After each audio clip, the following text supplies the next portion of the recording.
Տեյան, ոնց է անցնում քարոզարշավը, այսօր քարոզարշավի կարելի ասել ընթացքի կեսի մեջ եք, հա, արդեն այսօրվան է կեսի առաջավետ ոսկեացիների հետեր, ոսկեատյուղում շատ լավ, շատ ջերմ մթնոլորտում, շատ դրական լիցքեր ենք ստանում նաև բնակիչներից, լսում խնդիրները, լսում նաև իրենց խնդիրներին լուծման առաջարկները, հավաքագրում այդ ամենը եւ ներկայացնում ենք բնականաբար մեր տեսակետները, թե մենք ինչ ենք պատրաստվում անենք, ընդհանուր առմամբ կասեմ շատ ջերմ մթնոլորտում, շատ դրական իսկ ավելի շատ քաղաքականացված զրույց է գնում, թե սոցիալ-տնտեսական խնդիրների մասին են բարձրաձայնում։ Երկուսն են, կարող եմ ասել հավասարաչափ, փոքր մի տեղում քաղաքական ավելի շատ է, սոցիալական ավելի պակաս, դուրս հանդիպման ժամանակ մի խոսքով կարող եմ ասել։ Դուք շեշտը ինչի վրա եք դնում, որովհետև Էջմիածինը կարևոր քաղաք է, հատկապես այս փուլում, եկեղեցու դեմ այս արշավանքների փուլում։ Մենք շեշտը երկու ձեր նշած երկուսի վրա դնում ենք եւ քաղաքի վերաբերյալ քաղաքային ծրագրերի, սոցիալական ծրագրերի իրականացման տարբեր ձևեր եւ բնականաբար քաղաքական, որովհետեւ ամեն դեպքում մարդիկ առանձնապատիները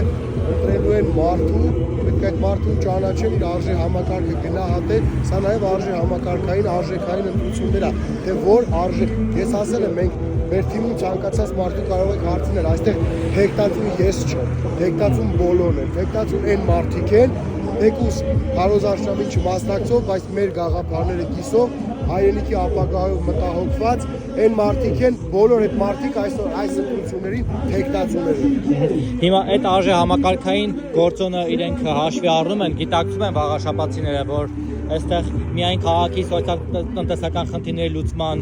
հրամայականը չէ, այլ նաև այլ կարևոր խնդիրներ կան։ Իհարկե, շատ լավ են գիտակցում, հանդիպումների ժամանակ մեզ այդ ամենը բարձրացնում են, ասում են, իդեպ ասեմ,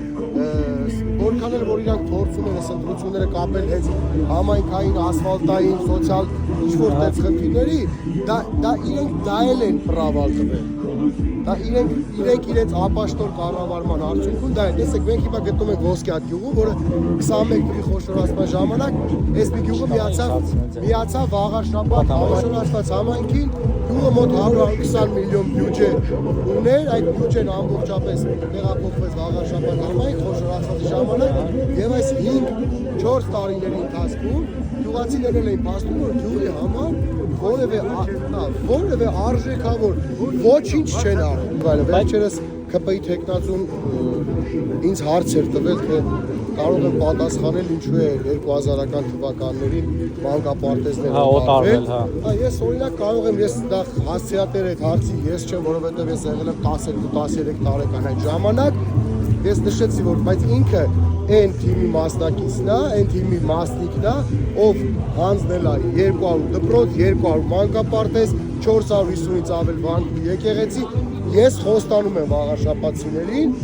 կհաշվենք, եթե 8, 7 կամ 6 մանկապարտեզ է, մենք դա կփորձենք համայնքում լրացնել, որ մանկապարտեզի խնդիր չլա, բայց իրենք կարող են խոստանալ, որ հետ են բերելու